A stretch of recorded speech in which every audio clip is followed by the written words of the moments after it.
Hello and welcome to the latest episode of the Online Warriors podcast. I am your hopefully good friend, Illeagle 86, and I'm joined as always by my good friends, Techtic and Nerdbomber, in the middle of September. No specific holidays or things to make note of, just, I don't know, when does this come out, like September 18th or something? It's September. It's almost officially fall, but not really. But you can spend the entire month singing, "Do you remember?" Plus, we're getting closer. Yeah, I prefer Wake Me Up when September ends. Yeah, I actually just made that joke at work today. It's a great time of year to make jokes about Green Day in your work Teams chat. Have you guys experienced the joy of dropping a killer joke in the work Teams chat and getting a bunch of laugh reacts? You should set. That is the greatest feeling in the world. Put a Teams meeting together at the end of the month, saying "Reminder to wake up Green Day," and just be completely serious about it. Like block out people's calendar. Yeah, that's a pretty big commitment, joke wise. But I love dropping a goof into the chat. I love a good reaction GIF in the work chat. Can you imagine working without the presence of reaction GIFs and the ability to GIF your reaction to something horrible happening, which happens? We all see untold horrors every day at work, right? I mean, there used to be a time. What better way? There used to be a time in my career when there were no reaction GIFs, when everybody was just using Skype for chat, and at most you had a few emojis. That was it. That's all you had at your disposal. Yeah, those were the dark days. Yeah, what a terrible time for humanity, right? I mean, how did we get through that? I mean, we did, so I guess it doesn't matter. But I mean, and so yeah, it sounds brutal. For all of the listeners out there who may not be aware, we all play volleyball together, and I think there was one week during our volleyball league where I only replied exclusively in GIFs. I didn't say any words. Anytime someone would text something, I would just send a GIF. It was great. Is this the first on-air reference to the fact that we play an organized sport together? I feel like we've mentioned it before, there. But I don't know. It could be. I'm not wearing clothes under mine. Ooh. I'll tell you what, guys, the fire of competition, sometimes it sends me to dark places. Yo. And you wouldn't want to hear We got clapped last week by a bunch of 70-year-olds. I'm not even joking. They might be listening right now. You would not believe, 'cause volleyball, we're getting off track here, but volleyball, for those that do not know, and based on our worldly experience of playing in two separate bar leagues, it's not always about athleticism. It's about knowing where to be and having good communication, which you would think at this point, the three of us at least have good communication, which I think we do. But the knowing where to be part, I think sometimes we struggle with that. And I'm including the rest of our team here as well, who I'm sure are listening to this episode right now. Do they know we do a podcast? Would that cause a schism amongst the team if they found out that three of us I think they'd be jealous. Do a podcast together and the other three don't? Some of them know. Others do not. Okay. I'll have to bear that in mind. But yeah, volleyball is really hard, and getting beat by someone who's twice your age, and that's not even an exaggeration, by the way. It doesn't feel good.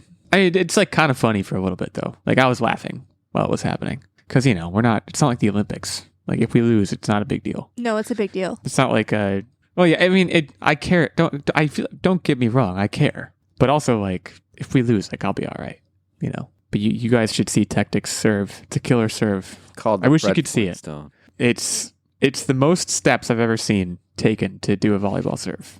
There's a lot of footwork, and it's really something. So I don't know, someday maybe you guys will see that. And I'm sure all of our opponents are listening right now, and this probably struck fear into their hearts. We should start advertising the podcast to the opponents that we play. Be like, hey, good game. Listen to our podcast. We should. I think that would be pretty interesting. You know how different companies will put their sponsorship on jerseys? We should, because I make the jerseys, we should sponsor our team. And then people will be like, what is that? Right. Self-sponsorship. It's a brilliant hack. And then maybe we'd see an uptick in listeners, which, as you all know, we're really striving for at a constant basis here at the Online Warriors podcast.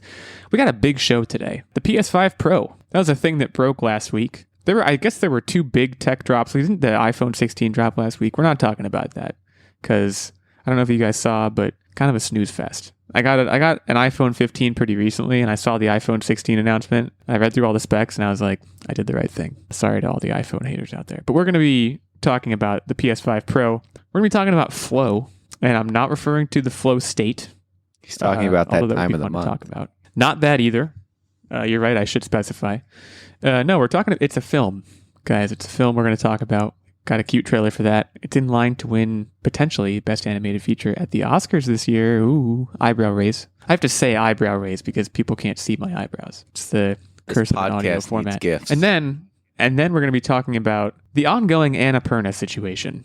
I guess let me just put it that way, because it would appear a new fold associated with that, and we're going to need to dig into that a little bit. But first, I feel like probably realistically the headline item here, the PS5 Pro. Now, we've talked about, console upgrade announcements in the past. I think in particular, oftentimes I don't really have skin in the game because I'm not, for lack of a better term, involved in the current generation of consoles. However, that is no longer the case. I own a PS5. You guys also own a PS5. I therefore should have a vested interest in some way in the PS5 Pro reveal, right? Right? I should care. At least I imagine Sony probably wants me to care. Let me just cut to the chase and say right away, this thing costs $700.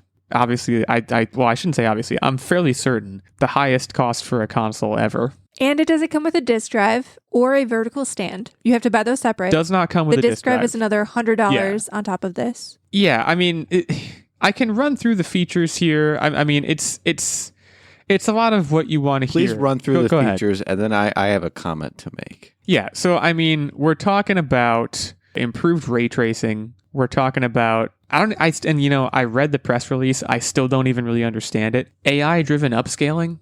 To me, that reeks of the classic, companies got to be putting the word AI into things. I'm sure there's more to it than that, but I have to be honest, when I read AI-driven upscaling, my eyes just about rolled into the back of my head. Upgraded GPU, 67% more compute units than the current PS5, 28% faster memory, overall up to 45% faster rendering for gameplay, making the experience much smoother.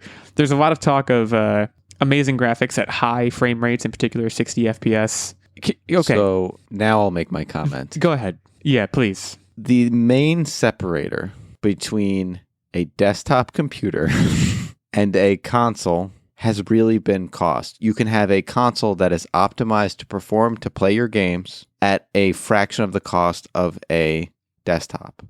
I would say convenience as well. Sure. The nice thing about a console is that, updates aside, you never have to try to optimize your game to fit the specs of your console.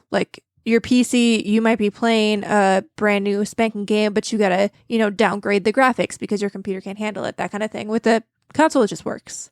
With the $700 and I'm going to say $800 price range, because the disc drive, I'm still of the mindset that is mandatory. With the $800 price range, you can buy a decent desktop computer, have a wider range of playable games, obviously not the console exclusives, and it's also a computer. It's also a computer. So let me start by saying this, because you brought the disc drive up right away. Do you view this move from Sony as a further extended effort to get physical discs out of the equation entirely? I mean, I think this is basically saying that the future of these consoles will not include a disc drive. The PS5 Pro, let's be real here. The only people who are really going to get this are extreme enthusiasts or people who are gaming online professionally, which honestly, even those people, most of them are on PC. So I'm not 100% clear if they think esports is a huge deal on consoles. But I think that's another group who this is targeted to, those multiplayer games, your Call of Duty, Fortnite, et cetera, et cetera. They're basically signaling here, hey, we don't see the future being anything disc-based. We see everything now being perpetually online, perpetually connected, perpetually digital. And I hate that for us. Do you want to know what the worst part about that is? No discounted games? So I'm going to throw a hypothetical out there. For me, that's the worst part. I'm going to throw a hypothetical. Let's say, your significant other is having a rough day, and so on your lunch break, you go, I'm going to pick them up a little video game. What am I going to do in the future? Am I going to give them a game code? That sucks. I'm mad about that. Well, so, yeah, there's... I have a lot to say. I mean, first of all, yeah, you've touched on a lot of the points I was looking to make here. I mean, the market... The target audience for this console is so astronomically small, I don't understand how this is cost effective. I mean, what has been said since the original announcement is basically that the reason that it's $700 is because Sony has decided, largely because they are currently in mid-gen where there's no direct competition, that they basically don't want to take losses on consoles. Companies like Sony, Microsoft, I believe Nintendo as well, typically the way it works, the way the economics of it work is they sell you the console and they take a loss. and then they make the money back through the games. Sony says, no, we're not doing that anymore. We're not going to sell you anything at a loss. We're going to sell you the console, make money, and then we're going to sell you the games and make even more money. First of all, as a gamer, that offends me a little bit. As if you weren't already making enough money off of me. I know you're making enough money off of me. Second of all, I mean, like you said, Nerdbomber, the people, like, how many people are going to be buying this? I'm currently playing God of War Ragnarok on the PS5. It's times like this, and we've talked about this before, like, when do we hit the ceiling? I can't imagine my experience playing Ragnarok being any higher fidelity than it is. So what am I buying is my next question. And if I was, like you said, a professional gamer, if I was doing a lot of online FPS, then maybe this would make sense. But it would take a lot to justify. It's just not for me. There's a lot of cool things here, PS5 Pro Game Boost adds more graphical capabilities to more than 8,500 backwards compatible PS4 games. That's cool. But I don't think you're going to really be getting many people with that, because the people that are buying this console are not going to go back and play PS4. They also did, in their announcement trailer, their tech spec, whatever it was, showcase, they actually showed side by side the difference between the PS5 and the PS5 Pro. And gotta be honest with you, I really had to squint and kind of zoom in because they kind of look the same. What is there to gain? They look the same to me. What are we doing here? Who is buying this? And another point that you didn't really make, think about in this generation, how many games that you've played that have been PS5 exclusive. So far, most games that have launched in the PlayStation ecosystem have still launched for both the PlayStation 4 and the PlayStation 5, which means inherently, because of the way that it's dual developed, it's not, taking full advantage of the PS5 as we know it now. And there's still not even that many titles. I'm not trying to besmirch indie games or games like Astrobot, which I'll talk about later.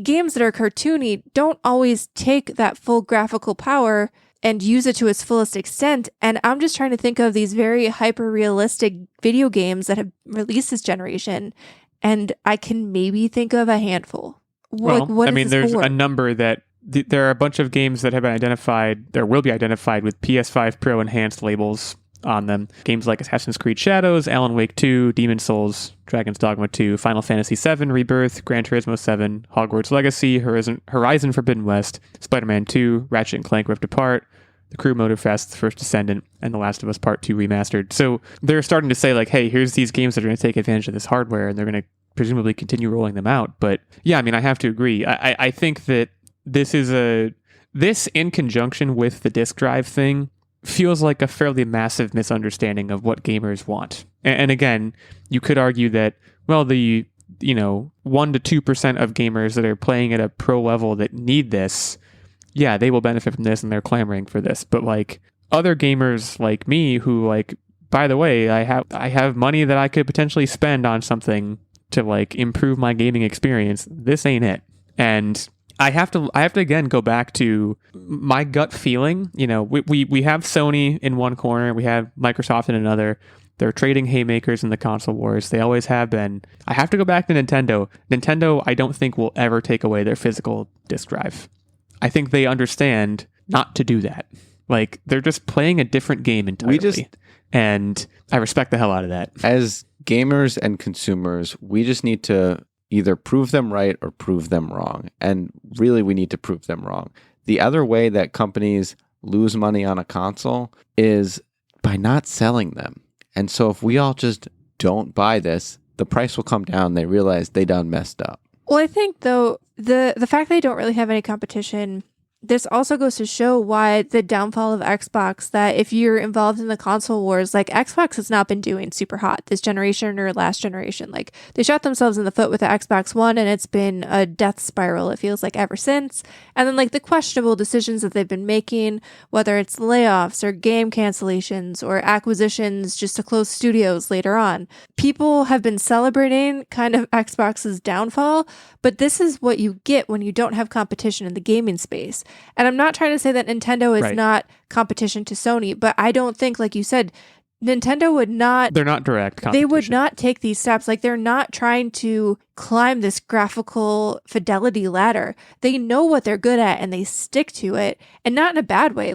They're innovative in their own way, but they're not trying to do the same thing that your Sonys and your Microsofts are doing. And I think when you take Microsoft out of the equation, we're already starting to see consumers are losing. Because I don't think if Yeah. Microsoft was being competitive this generation, I don't think we'd see a $700 console. I don't think, we've never seen a pro console Agreed. this much more expensive than the base model. And I think it's just what happens Agreed. when you don't have competitor manufacturers in the space. And that sucks for the consumer. Yeah, no, I will say, I don't want to just laud Nintendo without, giving them their lumps. I mean, Techtic, you mentioned the idea of gifting digital games. I will say, as a collective, all console companies, including and especially Nintendo, need to get that figured out. I don't know how many times I have been shopping for a gift for someone and I've been like, oh, there's a Switch game that's $15 that I would love to get them, and just gift to their account. You can't do it. And by the way, Steam is really good at that. And I think it's one of the reasons people like Steam. I can't imagine it being that hard to do the same thing on, the PlayStation, Xbox, Nintendo online marketplaces. And for some reason, they just refuse to make that happen. I'll never understand that. But yeah, getting back to the PS5 Pro, I mean, I think we're all it sounds like we're all in agreement here. This sounds like an impressive slew of features that is not for us. We're hitting the, what is the law? Is it Moore's Law? I can't remember what law it is. Where eventually we're going to plateau. And I don't know, I'm not sitting here saying this is that point, but it's certainly, enough of a plateau where I can't justify, a $700 or, as Techtic said, $800 there needs disk to drive be a new technology disruptor costs. At this point. There has to be. Yeah. So, there's a lot of nice things that, Sony is saying about the PS5 Pro. It looks kind of cool. It has stripes on it. I don't know. I will not be buying it. They have their numbers. They seem to think they know how many people are going to buy it. I don't know what those numbers are based on. I think I agree with Techtic that at this point, we kind of just need to hope that this is an experiment that goes the wrong way for Sony, because if it goes the right way, then now that the timings are off, you could see Microsoft turn around and do the same exact thing when they do a mid-gen upgrade that Sony is not a part of. So it could set a bad precedent and create a bad trend, but that may be me getting fairly ahead of myself. Someone tell me what AI-driven upscaling is, and tell me that's not just a garbage buzzword use of AI, which we've seen everywhere. I mentioned the iPhone 16 earlier. The big thing with iPhone 16 was Apple Intelligence is being introduced. That's another thing, and this is a bit of a tangent, but it is my opinion that companies just have no idea whatsoever what public perception of AI is. I would bet that the lion's share of people do not want it or are bothered by it in some way, and they're touting it like a benefit, and that's always going to drive me nuts because it's going to keep happening. So I don't know. Companies take note. I'm sure they're all listening to this little podcast. PS5 Pro pre-orders start, well, it launches November 7th. Pre-orders begin September 26th, 2024, so a little over a week from when this episode airs. I should also note, it's even more expensive in Europe and in Japan. We're apparently getting the better end of the deal here. I don't really understand how that's decided either, but either way, very, very expensive. So let us know if you're going to be buying the PS5 Pro. Tell us why we're idiots. At @OW@Illeagle86, at @OWTechtic, at @OWNerdbomber, and our main show account at OnlineWarriors1. Hit us up on Twitter. Let's have a conversation. And let's talk a little bit more about Annapurna, shall we? We talked about the merger, I think, a few weeks ago. Well, collaboration. They were... Sorry, say that More again? of a collaboration than a merger. Collaboration with Remedy, I believe, to work on Control 2 and some other projects. Well, we have heard that the Control 2 thing is still happening in a sense, but all of Annapurna Interactive's team has quit, seemingly in a mass walkout. All 25 members of the Annapurna Interactive team collectively resigned. It sounds like based on a disagreement with some bigwig.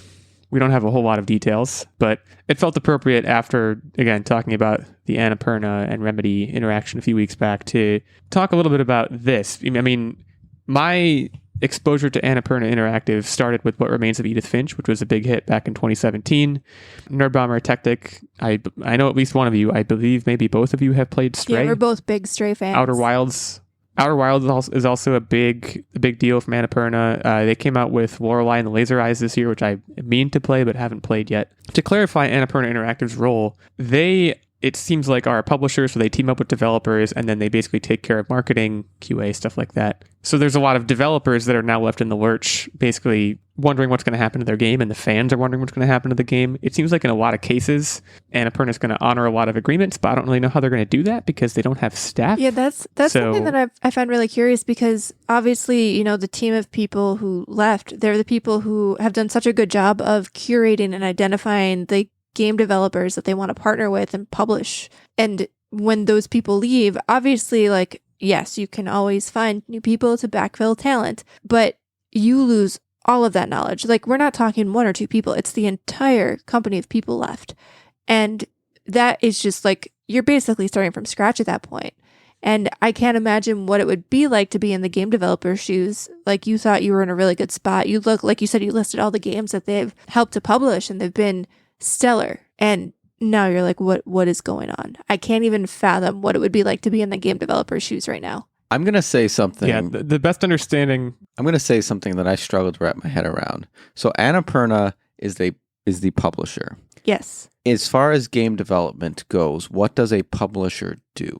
They basically, like he said, QA, marketing, distribution. They get your game out there. Yeah. There's a similar arrangement in film where certain companies basically buy movies that have already been produced by studios and then they basically handle the distribution for them. Like, I think Paramount Pictures can buy a smaller studio's movie to help it get broader reach, essentially.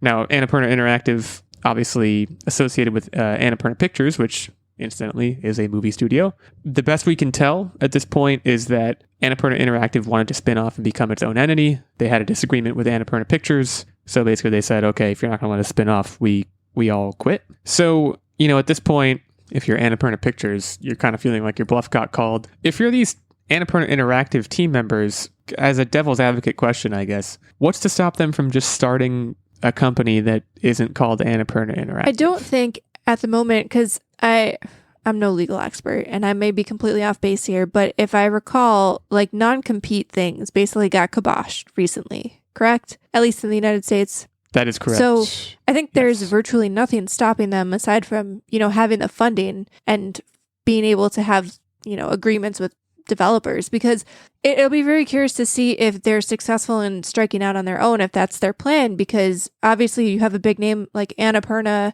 I think What Remains of Edith Finch was the first game that they did, and that kind of, gave them a pedigree for other developers to kind of trust their marketing ability and their instincts. And I wonder if they'll be able to, like, lean on it and be like, hey, we're not Annapurna, but we're basically Annapurna. Or if they're going to have to basically start from scratch and prove themselves to developers over again, basically. Yeah, but this definitely screws over the existing developers because they had contracts with Annapurna that they're going to develop their game. So that's their right. Their I'm saying, like, they'd commitments. have to start from scratch with new developers, but they'd have to, like, do they have to prove themselves? Right, but I'm less concerned about that and more concerned about developers that are stuck in these contracts with Annapurna that still exist and is now going to have to work with new people. That's the worst part about this story, in my opinion, because all of these developers worked really, really hard on their various games, and now they're sitting there to pick up the pieces. Well, the best we can tell, again, kind of piecing things together, it seems like a lot of developers have stated on Twitter about their games that are upcoming that essentially, hey, everything's okay, everything's still on track. Again, I don't know how that could be, but we're seeing a lot of messaging. Remedy basically said, we're teaming up with we're teaming up with Annapurna to do things with Alan Wake and Control, and we're self-publishing Control 2. Yeah, I think with Remedy, it's a little bit different because I don't think they were having their publishing through Annapurna, like they were doing it themselves, but I think they're working more so with Annapurna, like the movie studio, for the adaptations. Right. It's possible that a lot of companies or a lot of developers, I should say, are basically saying, hey, like The Artful Escape, the makers of that game, which is an upcoming teen nostalgia trip game, they tweeted, appreciate all those who reached out. Mixtape continues. That's pretty vague. It could be that, hey, Annapurna said they're going to help us somehow, or it could be we're going to find a new publisher, but the game's still happening. Well, I thought the Artful Seems like Escape there may already be a came number out. of cases like that. Maybe it's like updates? Possibly. I'm not sure. It's a good question. Yeah, that did come out in 2021. So I wonder if they're like potentially continued content. In any case, I mean, I do wonder about this team's ability to succeed. It's one thing to have the Annapurna name associated with you and have that benefit you, but in terms of distribution, Annapurna Pictures probably also has a lot of infrastructure in place that helps a company that helps a division like Annapurna Interactive get the word out, considering that marketing is one of their big roles. So it's possible that lacking that infrastructure, these 25 people will not be able to do as well as they did before. Kind of remains to be seen at this point. But It's it's a blow. You kind of wonder what happened. I have to imagine they were basically just trying to spin off and they couldn't spin off, so they said, all right, well, you can't have us. But there are things in boardrooms that are said that we will never know.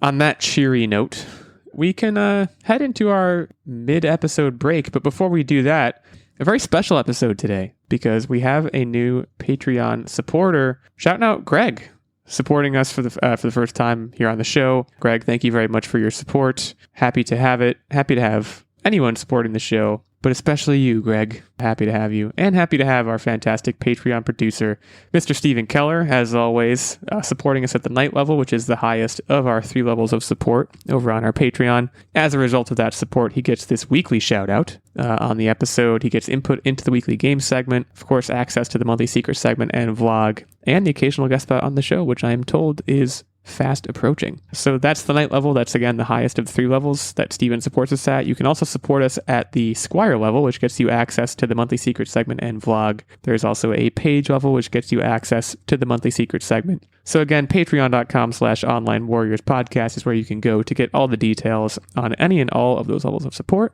Thanks again to Steven. Thanks again to Greg. And we will be right back to talk about Flow.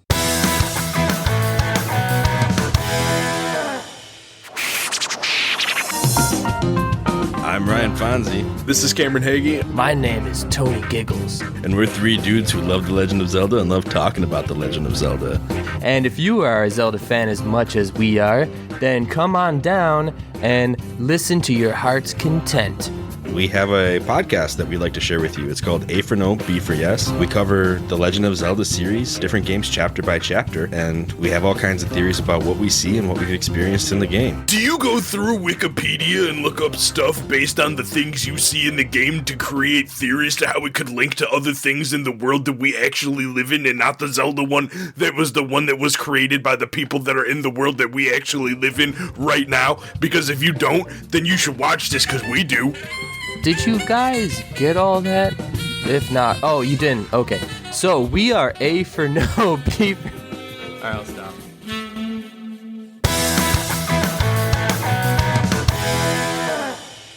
All right, we are back, and it's time to talk about Flow, the Latvian movie that may very well sweep the nation. That's right, I said Latvian. It's coming out November 22nd here in the US. It's already out in Latvia as far as I can tell, based on the trailer that I watched.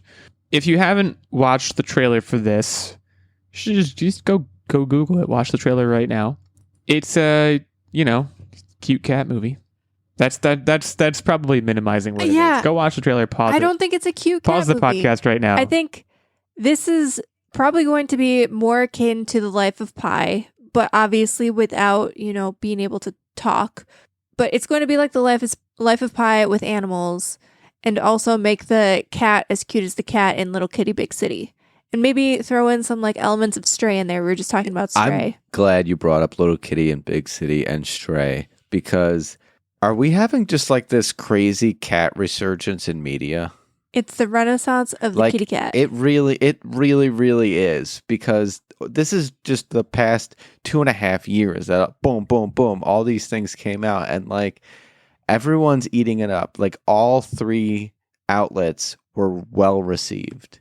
Well, I think the interesting thing with cats, and I'm not trying to minimize dogs at all, but I think cats, they have so many different personality traits. I feel like dogs typically, I'm a dog lover. I have a dog. I'm not trying to minimize dogs, but they're either in happy mode or sleepy mode or pissed off mode. But cats are just excellent explorers too, their abilities. Right. I feel like there's so much more nuance that you can do with a cat, and there's so much that you can portray with a cat's body language that maybe not so much with other animals, which makes it a prime target for good storytelling without being able to speak. I feel like one thing that Stray and Little Kitty Big City and this will have in common, and while I know there was dialogue in some of those games, a lot of the story was just told by, watching the cat and watching, again, body language. And I think that's going to work really well here, because from what I gathered out of this trailer, there's not a whole lot of dialogue, as there shouldn't be, because it's about a bunch of different animals of different species coming together on this boat because they're lost at sea. I would hope that there is no dialogue. And the main thing I wanted to highlight about the trailer and about the idea of this movie is that I think that there's a very, very fine art to telling a story without dialogue. The example that I was going to bring up is a game very different in vibe than this, called Inside, and also Limbo. They're like those two they're like sister games. You're a kid going through a forest. There's zero dialogue. There's a lot of games like this, a lot of like indie games where the story is told in a way that it's not explicitly told to you, right? And I don't know how many movies are like that. Very few feature-length movies. I will say this is also a medium that's very, very typical in short films, and in particular animated short films. Yeah, I'm thinking of all like the Pixar shorts, right? Well, right. I go to see all of the nominated animated shorts once a year. Strongly recommend. They always come out. They may be coming to a theater near you around February timeframe. You can go and watch all of them in one sitting. And there's a lot of things like this where a story is told without any dialogue in a very interesting animation style, because the style here is, again, very video game evocative and very different than things you'd see from Pixar and Disney and all that. And it's a really, really cool way to digest a story. Now, at a feature length, you really don't see that much at all. So I imagine that's a big part of the grabbiness of this. I mean, this was at Cannes. It's been nominated for a number of awards already. Again, it's going to be the entry in the 97th Academy Awards for, I guess, Best International Film. I would also like to shout out that it is apparently 85 minutes in length, which, as we all know, and as I have stated many times on the podcast, is basically the perfect length for a movie. So very into that. As far as the trailer goes, I mean, we basically just got a cat is in a flood. He winds up on a boat, or she winds up on a boat. And there's a bunch of other animals, and they just kind of have a little animal boat community, at which point they presumably get into various adventures. So, like, you know, if you were to think about the Disneyification of this concept, right? The cat's going to be voiced by, like, Kevin Hart or something. Chris Pratt. And I feel like at that point, I stopped caring. So I think this is better than that. Not to crap on Disney, but it's a tonal shift that I'm very open to. And we'll see how it does. I really hope it's got elements of darkness to it. Well, first and foremost, we need to call out the tomato meter. 100%. Secondly, I really hope this has dark elements where an animal gets eaten. Like, an animal has to get eaten. So it does have 100% on Rotten Tomatoes as of this recording. I should note, it's on 10 reviews. So slow your roll a little bit, but, you know, good things potentially ahead for this film. I am also on board with the darkness. It's a question, right, of who is this movie for? Because again, if this was a Disney movie, you may not necessarily see that. But this is a Latvian passion project, so I think your expectations right in the beginning should be a little bit different. He dies, but I mean, I guess it's not dark, but it's not really what I'm talking about. I don't know if it's what you're talking about in terms of darkness. But hopefully we will see. November 22nd, this comes out. So I don't know if it's intentionally going for like a, hey, Thanksgiving weekend, go get the kids in the car and see a Latvian film. But again, that's the other thing. If there's no dialogue in the movie, it doesn't matter what country it's from. I know people are often turned off by subtitles, but don't need to worry about that here. So November 22nd, go check it out. It's time for What Are You Up To Wednesday. That brings us to What Are You Up To Wednesday. I need to talk about casinos for a second. Can we do that just as a team? Sure. Not a sponsor. Guys, I not a sponsor. I went to a casino recently for probably the second or third time in my life, and I just kind of want to unpack the experience. That's really going to be the entirety of my What Are You Up To Wednesday update here. I did some traveling, went to a casino, and I don't want to say I don't get it, because I do get it. I understand the allure of the casino, and the casino is very coldly calculated to get you to stay there and keep putting money into the little slot machine and seeing if you get money out of the slot machine. But also, so here's what happened. My wife and I were like, we want to experience this. So we went there. We put down a small amount of money, and we were probably there for about a half an hour, because I don't know if you guys know this. You lose money at the casino.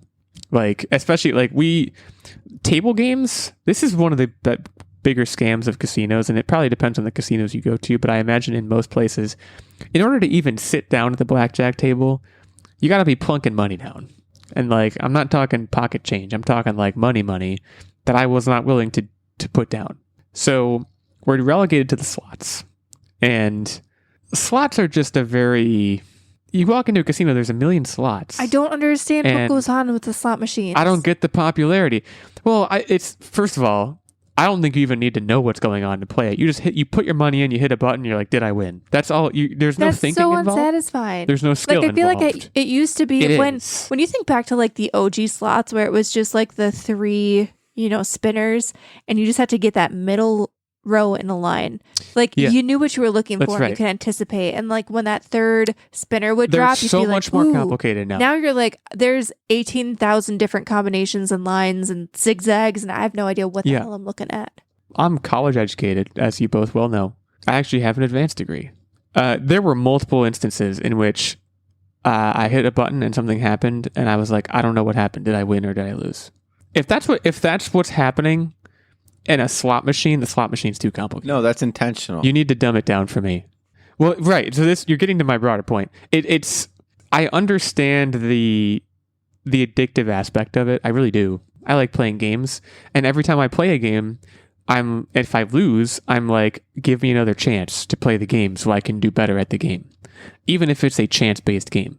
So, like you said, the point is to not understand it. I think there's an argument to be made for that. And also, I think a lot of the skill-based games have larger barriers to entry for that reason. Because, blackjack it's certainly still chance-based, but there's a skill element to it, right? I would certainly know what was going on if I were to sit down at a blackjack table. As opposed to slots, where I'm sitting down and letting a computer compute something, and I'm just kind of watching colors go by me. It's significantly less satisfying. And that's why we were only there for half an hour. So that was my casino experience. I'm not here to like crap on casinos, or like if you're a gambler, if you go to the casino, like I think you should do it if you enjoy it within reason, and like obviously gambling addiction is very serious and it should be taken seriously. But yeah, I don't think it's for me. That was my main takeaway. Is like I don't see myself really doing that. Like if I ever travel to Vegas, because I've never been there, I'll probably poke my head in a casino because that's like the casino, right? But until that time, it's Ixnay on the Casino K for me. So that's kind of my update. I also started reading a book called Vicious by V.E. Schwab. Ooh. And so far it's not that good. Oh. But Shit. I'm gonna try it. I really like V.E. Schwab. I've read some of her other stuff, and this is actually loaded on my Kindle, and I haven't gotten a chance to read it yet, and that's very disappointing for me to hear.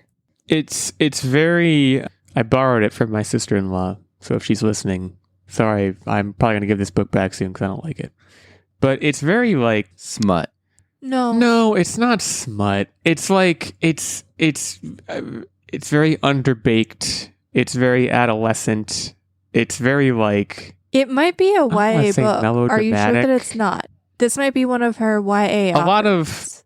That would make sense because there's a lot of characters that are doing things very quickly and with little justification, and they're very serious decisions, much in the way that a teenager would make these decisions. No offense to teenagers. There's a lot of characters that are unrealistic, and also none of the characters so far are likable, and I'm a good 75 pages in. I'm probably going to give this book 50 more pages and then I may cut the cord, which for me with books is very rare. So I like to think that's a very telling detail. Oh, okay. I'm trying to remember what the plot of this was, and right off the bat, they're still in high school. No, they're in college. They start in college. Okay. They start in college, but then it flash forwards 10 plus years. So ostensibly they're adults, but they're not acting like adults. You should try it if it's on your Kindle already. Just I don't want to predispose you too badly. It but is one of the tags on Goodreads is young adult, so that could be yeah, a thing. might not be for me, but I'll have to get back to you. Anyways, Techtic, what's going on with you, man? Not much. I'm still playing Tears of the Kingdom. Just got the Master Sword, so getting pretty close to probably wrapping it up. Is that good? Yeah, you kind of got to Is that a be. good thing? You got to be pretty far along to get the Master Sword. You need to have a certain amount of stamina and get all the dragon tears. Those who played the game know what I'm talking about. Would you say you're a master? No. I just cook a lot of food. I get the shit kicked out of me and then just heal myself constantly. I am in. No, I mean in the game. Yeah, that's what I'm talking about. That was good. So definitely not a master, but brute forcing my way through the game and probably going to finish it soon. Other than that, it's been kind of a slow week for me, so I'm just gonna kick it over to Nerdbomber.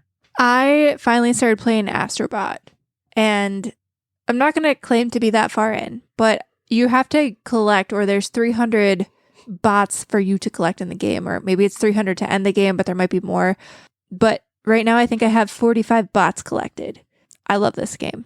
This is, like, I don't understand why we as a society have moved away from the 3D platformer when consistently 3D platformers like this and Sackboy have been some of my favorite games in the last 2 to 5 years, maybe even 10 years.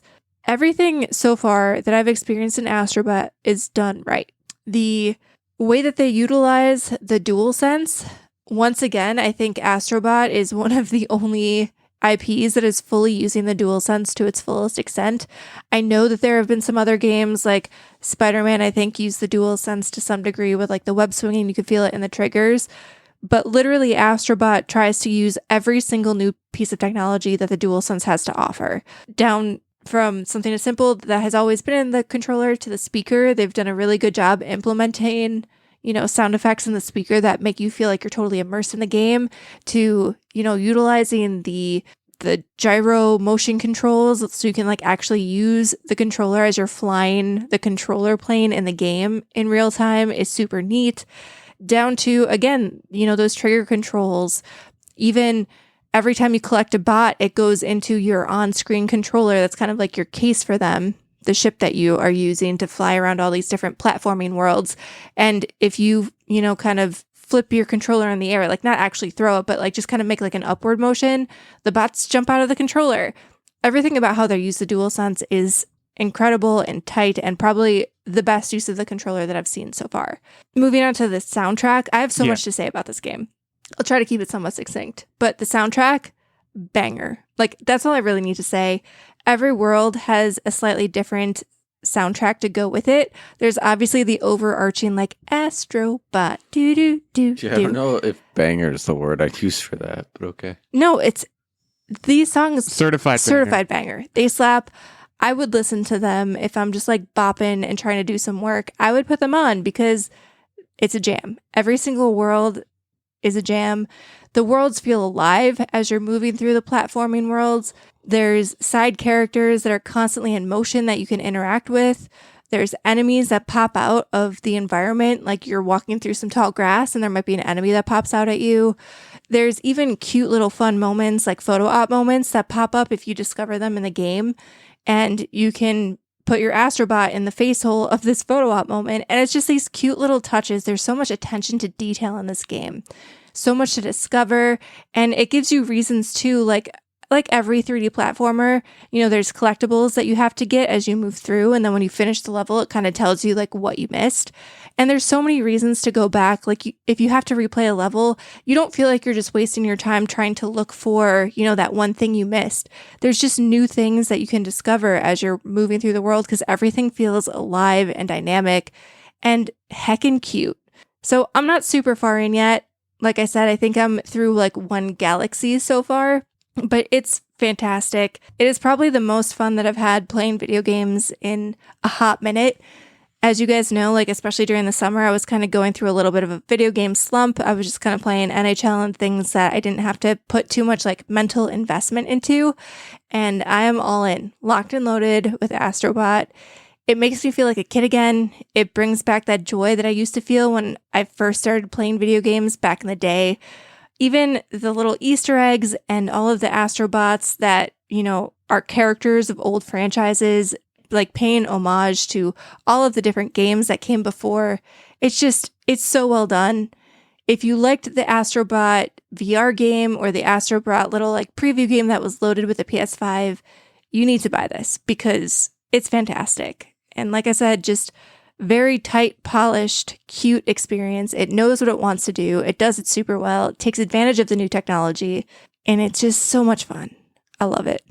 I love it. I love it. I love it. Yeah, I mean, it's certainly also always come off. I mean, from the thing I played that came with the console, like it is intended fully to be a demo of all the capabilities of the DualSense. And like you said, and I'm not I didn't mention this in my update. I'm not super far into Ragnarok yet. I've been surprised to see it not really using some of the DualSense stuff yet. I don't know if that changes partway through the game or not, but like you said, I think there's only been a couple of games that I've played that have actively utilized the DualSense technology, which, by the way, is like very impressive. So as far as the death of platformers, it's hard to really determine why and how that happened, but there's no doubt that it's true that they've largely gone the way of the dodo, right? So glad to hear you're enjoying it. That brings us to Quiztown, and I'm the mayor of Quiztown this week for once.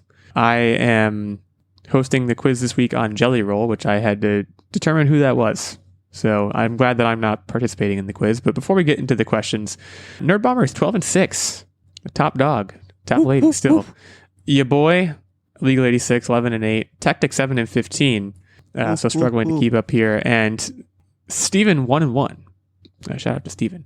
So as usual, I have 5 questions in front of me here. We'll do a tiebreaker if needed. Nerdbomber will go first. These are all numerical Price is Right style questions. Everyone gets an answer of 1 or a +1 once per game. So use it wisely, and may the best man or woman win. For question 1, how old is Jellyroll? I think he is probably like 36. Over to Techtic. Are you doing math over there? No, I'm thinking. Or are you just deep in I thought? thought 36 was. I thought he was my sister's age. Well, it should be easy then. How old's your sister? I'm just gonna say an even 30. I think you busted. Well, she didn't. He's 39. He's 39, which I guess may provide a By the hint way, my sister's for 39. the next question. So he is my sister's age. Is that actually Yeah. true? Yeah. So you should have gone with your gut. You'll get him on the next one, Techtic. This is your moment right here. How many studio albums has Jellyroll released? 9. Oh, no way. I'm going to say 3, if that. Nerdbomber, way. He has in fact released exactly 9 studio albums. He has a 10th one due out in October of this year. Jellyroll has been around a long time. That's one of my main. And granted, I don't super know who this person is because I'm not big in the country music scene, but he hit the scene pretty recently, but he's been doing stuff for quite a while, actually. He did hit the scene with the hit song Son of a Sinner, a single that put him on the map in 2022. What is the runtime of that song? And this one is Nerdbomber first. I'm going to say 2 minutes and 45 seconds. 2 minutes and 46 seconds. An excellent use of the +1. It's actually 3 minutes, 50 seconds. Pretty long song by typical pop song terms. I guess it's not a pop song, it's a country song, but you get the idea. Is he a country rapper? I'm confused about, it says he's a rapper, but also he's like, well, we'll get into it, but he's been nominated for a number of CMAs, so he seems to be in the country music scene. Techtic, over to you. He was nominated at this year's Grammys, 2024's Grammys, for Best New Artist. The 2024 Grammys which Grammys are they? And by which Grammys, I mean, the first annual Grammys, the second annual Grammys. Which Grammys are these here in our year 2024? Are you asking me how long has the Grammys been running? Essentially, yes. Couldn't you have asked it that way? Well, I had to tie it back to Jellyroll somehow, didn't I? I'm going to go the 62nd Grammys. 63. Tough break for Techtic. It is the 66th Woo! Grammys. That was a close So one. You've both used your +1s to great effect, and we are now at a point where we're headed into the final question, and it's a dead heat. 2 questions correct to 2 questions correct. This is what's going to hopefully decide it all. And we're going to pivot entirely to the snack, the Jellyroll, also commonly known as the Swiss roll. When was the Jellyroll invented? I'm looking for a year, and Nerdbomber, you will be first. I feel like it's been around a while. Like, it feels like it's one of those old-timey, like, old European snacks. Like, I feel like my ancestors maybe were eating them. I'm going to say 1700. Came over with the first colonial people. Jams. I feel like you were reaching for the name Mayflower Yes. there. It came over on the Mayflower. Remember the name. I could tell you were trying to figure out the name of the boat, so you just said colonial people. I figured I'd help you out. Thank you. So, jams and various preserves have been around for forever. But if your definition is the actual roll, That's probably later. But I can't say, the generic Jesus times because that's like +1. So I'm going to say 1100. Is that allowed? Yeah. It's allowed. It's not going to help you. Nerdbomber takes it home. The earliest published reference for a rolled cake spread with jelly was in the Northern Farmer, a journal published in Utica, New York in December 1852. Okay, so I wasn't like that far off. 1852. That's in the United States. Come on. I feel like, the United States did not create the jelly roll. I don't really know what to tell you. This is an elitist answer. I'm petitioning it.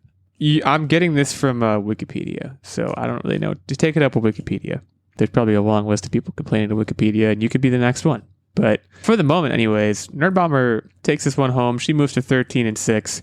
Techtic to 7-16. And next week, Nerdbomber will host another Bro Down with your two favorite podcast bros, Illeagle and Techtic. Hopefully, we're your two favorite podcast bros, but we're also not brothers. I mean bros in the colloquial sense. We thank you all for joining us here at the latest episode of the Online Warriors podcast. We would encourage you to leave us a review on Apple Podcasts. Hit us up on Spotify. Leave us a review there. Hit us up on Twitter at the handles mentioned earlier in the episode. And just, wake up tomorrow and just do your best. That's my positive uplifting message for today. And hopefully it helps you at some point in the next few days. In the meantime, stay safe and keep on podcasting.